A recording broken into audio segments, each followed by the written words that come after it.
Hello ladies and gentlemen, Tevaron here, and welcome to a quick Eternal video. No gameplay in this one, just logged on and wanted to talk about the balance changes to the cards. There are quite a lot of them, several screens of these.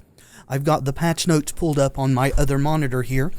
Unfortunately, I haven't been playing a lot in the past couple of weeks due to illnesses, just chaining one after the other. I hope to have up a gameplay video, though, tomorrow, so if everything works out, that should be a go, fingers crossed. But this was interesting to me. There have been a ton of changes for both draft and constructed reasons, so we're just going to look at those really quickly. As you can see here, changes that are detrimental to the card triggers this little symbol down here. That means for a limited time you can destroy copies you previously created for full value, although some of the nerfs are like to common cards, so it's not too big a deal. The change here on Caleb's intervention, right now, it is play a 1/1 Grenadin, or give one of your units +2/+2 and overwhelm this turn, or kill an enemy, weapon, or relic, which in the case of this card is a buff. As before, it could only kill a weapon, and now it can kill both a weapon and a relic. So that's fine. Scrap Hound is ultimate, pay 4 and sacrifice another unit to give Scrap Hound +2/+2. If it was a Grenadin, Scrap Hound gets +5/+5 instead. So another buff. Now, for sacrificing a Grenadin, it's +5/+5, when previously it was +4/+4. Again, these changes are kind of aimed at draft, I think. They didn't quite state that on these particular cards in the article, but it seems like it. I don't think I can see Scrap Hound getting played and constructed even with an extra power and toughness for sacrificing a Grenadin.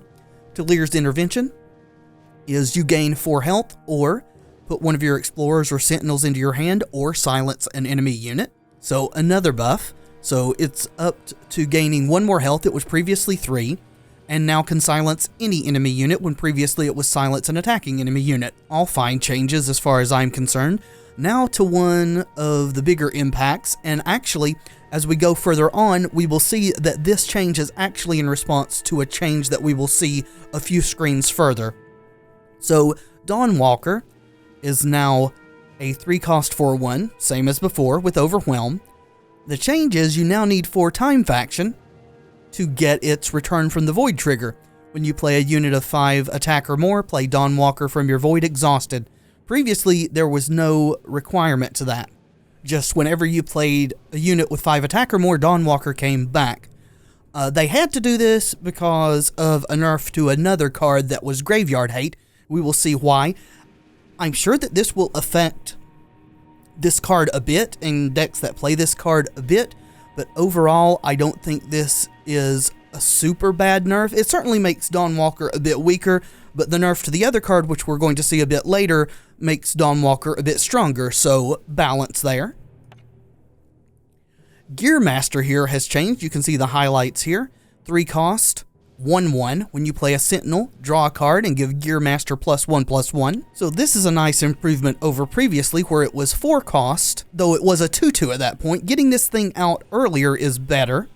So overall, I think that this is a buff, and they do too by the patch notes. They're calling this a buff. Elysian Pathfinder. This is the first of several cards in this vein. Has had its faction requirements changed to make it harder to splash. If you had played against some of the 4-faction revenge decks, you know that Elysian Pathfinder is a staple in those. It used to be just needing 1 time faction, now it needs 2. So 5-cost 3/3, summon the top unit of your deck gets Echo. So that was a great combination with revenge cards. Give one of those Echo. When it dies, then it goes back into your deck in the top 10 cards, and when you draw it again, it gets played for free, and you draw another card. So that's a bit of a nerf on that, as you can see.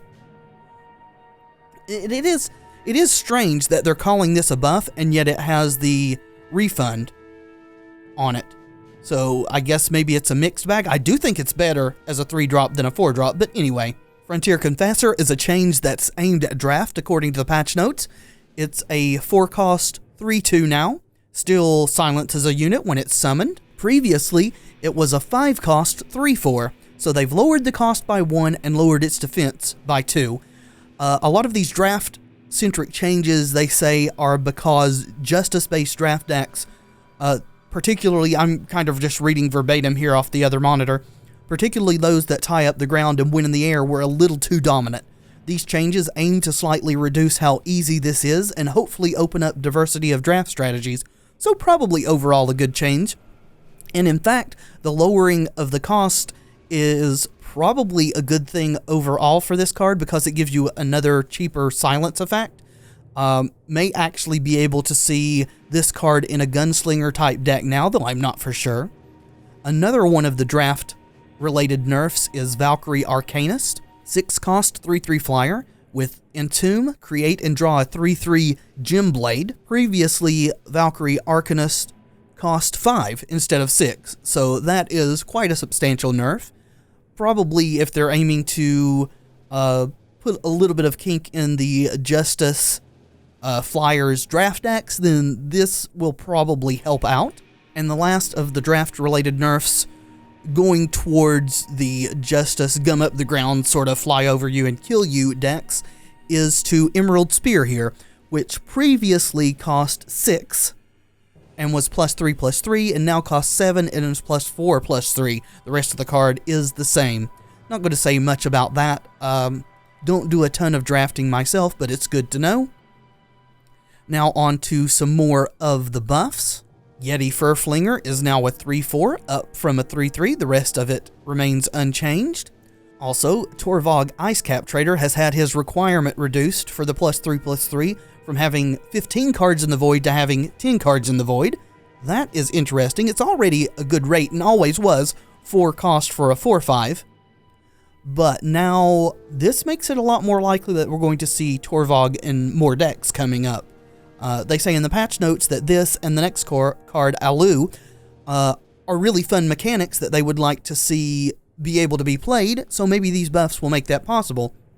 The only change on Alu is reducing the cost from 6 to 5, so she's a 2/5 with flying and summon Nightfall. When you play a curse, play a 3/3 unseen with a random battle skill. So I'd be interested to see if these buffs actually do make these a bit more constructed playable. Can see a little bit more of a theme here with Elysian Trailblazer, another card that gives Echo, also increasing the faction cost on it. They just don't want these Echo Granters to be easily splashable into multi-faction decks. Then Clutch Keeper is another buff. It's had its cost reduced by 1. Not a huge buff, but reducing or increasing a card's cost by 1 can have a huge effect on its playability. Let's just think about Bartholo, just as an example. As a 3-drop, he was ubiquitous in every Argenport mid-range deck coming and going. As a 4-drop, he disappeared completely from the face of the eternal metagame. So, be interesting again to see. I'm still not sure dinosaurs are particularly playable, but at least that is a step in the right direction if they want them to be. One of the big nerfs, Argenport Instigator. Upping its faction requirements from 1 shadow to 2 shadow makes it a whole lot harder to drop on turn 2. Basically, in a 2-faction deck, you have to have at least 1 dual faction power to get there. The other has to be a shadow or another dual faction. So the only deck that's going to be able to consistently play this on turn 2 now is a mono shadow deck. So that's probably a good thing for the overall health of the metagame. Argenport Instigator is probably was just too ubiquitous a 2-drop in any aggro deck that had black in it at all. No opportunity cost at all to just throw this in, even in more controlling or mid-rangey decks. A 3/3 for 2 with an ability is just super strong, so this is actually a change that I'm happy to see. Battlefield Scavenger is another one of the many Dusk Road cards that are getting buffed slightly. Its ultimate is now 4 instead of 5, so maybe that will make it a bit more playable. It is Warcry in and of itself, so only time will tell. Next up is Hideout Pistol. This has gone from 1 attack to 2. This was a card I honestly thought was really good when the set was first released, and yet has not seen a lot of play. Summon, if it played on a gunslinger, kill an enemy unit with less attack than the wielder. Seems like a good thing. It comes into play kill ability. The +1 will make it much more likely that you can actually get that. Then again, whether or not that is enough of a buff to make it playable now? I don't know, but again, is a step in the right direction. Devastating Setback has gotten both a buff and a nerf. Its cost has been reduced to 3 from 4. However, the -2/-2 to each unit is now just for the turn you play it and not permanent. Before, you could play 2 of these over 2 turns and give the enemy's board a total of -4/-4. That is now not the case, though being able to cast it a turn earlier and either rip a spell or attachment from your enemy's hand, or to wipe an early aggro board, which honestly is a benefit too. Against very aggressive decks, casting this a turn earlier can keep you alive. So, very interested to see how that change affects its playability. I think it's still perfectly playable, maybe even more playable now due to the reduced casting cost. Another one of the huge nerfs, and the reason that Dawnwalker also had to receive its nerf, is Steward of the Past. So, Still Deadly and Summon Silence all units in the enemy void. Did you catch what the change was? Well, previously, it also had some lines of text there saying whenever a unit enters the enemy void, silence it. So we no longer have that effect. It silences units in the enemy void when it comes into play, and then does nothing else except set there as a 3/5 deadly. I have a little bit of mixed feelings about this. It was a pain to play against when you had cards like Dawnwalkers or other revenge sort of cards. That's not going to be the case anymore unless they're already in your void when this comes into play. However, one of the more popular decks on the ladder, at least when I was playing heavily a week or so ago before I came down with these colds and bronchitis and stuff, and probably still is, was Feln Haunting Scream Reanimator style deck. And Steward of the Past kind of put a crimp in those, kept them under control. Now they may run rampant all over the format. I don't know. I'm not going to be a harbinger of doom and say that they've made that deck too strong, but there is a chance that it's going to get more popular and is going to be stronger because one of the big hate cards for it is now a lot weaker. Whether this is a good change or not, again, time will tell, but it is good to know. And also that you can destroy your copies to get full refunds for a limited time. So if you want to do that, now is certainly the time. Callous Survivalist is a very minor change, just to make it more playable in multi-faction decks. They have lowered its faction requirements from 3 shadow to 2 shadow. Not sure that that makes this playable either. That's still a big cost. However, the discard is also a powerful effect. Again, really excited to see how these changes affect the format. Inquisitor's Halberd, another small change, now 3 armor instead of 2. Not a huge change, but it is a buff. Stone Powder Alchemist has had its cost reduced from 4 to 3. Not real sure how I feel about that. However, with the nerfing of the Echo cards, so it's probably no longer viable to play the Echo enablers in a 4-faction deck. I think it may be okay. I do think Stone Powder Alchemist was too weak on its own, outside of that sort of revenge synergy all-in style of deck, so maybe now it's more playable, say, in an Argenport control deck, as a way to deal damage to the enemy player and gain life, block a card, and then have it come back for additional value. We'll see. Another one of the huge nerfs is Withering Witch. So, the change here is subtle.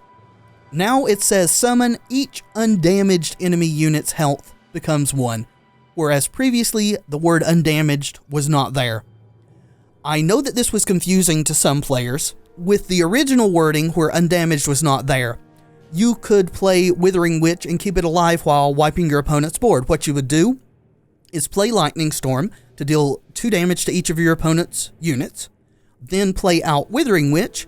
All of the units would have 1 health, and they would have 2 damage already on them, and so they would die, and your Withering Witch would live.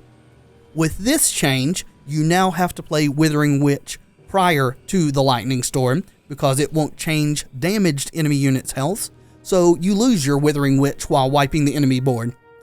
That's not a huge deal, I don't think, because keeping a 1/1 on board, you know, it isn't that devastating to the opponent, but it is definitely a nerf. Another change that, again, in my opinion, is both a buff and a nerf, is they have increased Black Sky Harbinger's power to 4, when previously it was 3. Now, it's a buff because 1 more power is better, right? Deals more damage, gains you more life, but it's also a nerf because now it can be targeted by Vanquish. So that's 1 more removal spell that can hit it that previously couldn't. In that same vein, it's also a buff for decks that play Black Sky Harbinger, because most decks that play Black Sky Harbinger also play things like Vara Fate Touched. So this taxes your opponent's Vanquishes more. If you play Black Sky Harbinger on 6 or 7, and they really need to vanquish it, then that's 1 Vanquish out of their hand that they can't use on your Vara that comes down in a turn or 2. So again, a little bit of a mixed bag. Overall, I think this is a net positive for Black Sky Harbinger and most of the decks that want to run it. And finally, Statuary Maiden. Not really a buff or a debuff, more of a rules clarification here because the way it was worded before wasn't entirely clear. Before, this part about enemy units can't entomb or revenge just wasn't on there. It basically said just these last 2 lines down here: when an enemy unit dies, transform it into a +2/+2 cudgel and draw it. So this makes it very clear that the transformation stops entomb and revenge triggers, just to help out new players and those that aren't familiar with how Statuary Maiden was meant to work. I think this is a positive change. Rules clarification on cards is a big deal to me. Knowing what a card does just by reading it, not having to play it to see how it works, is awesome. That was a big problem I had when I used to play Hearthstone. You could have 2 cards that say basically the same sort of thing, but function in completely different manners, and you never know until they're actually played. I'm super glad that Eternal is taking these steps to make sure that interactions and rules and how a card actually works are clear to everyone. Still, I am also glad that they are giving the full refund to this card, even though it's neither a buff or a nerf. It's nice for those who want to get rid of any Statuary Maidens for full cost, though it is worth noting that the only copies that you get full cost for are the ones that you actually created. The ones you pulled from packs are still going to be worth what they were previously. And that brings us to the end of this discussion of card buffs, nerfs, rules changes for Eternal in the latest patch. What do you guys think about these changes? Is this going to open up the playability of some of these cards? Are Steward of the Pasts no longer playable? Are Haunting Scream decks going to rule the format? What is your opinion? Let me know in the comments below. I'm super interested in what you guys think about these changes. And thank you so much for watching. I have been Tevaron, and until next time, friends, be excellent to each other.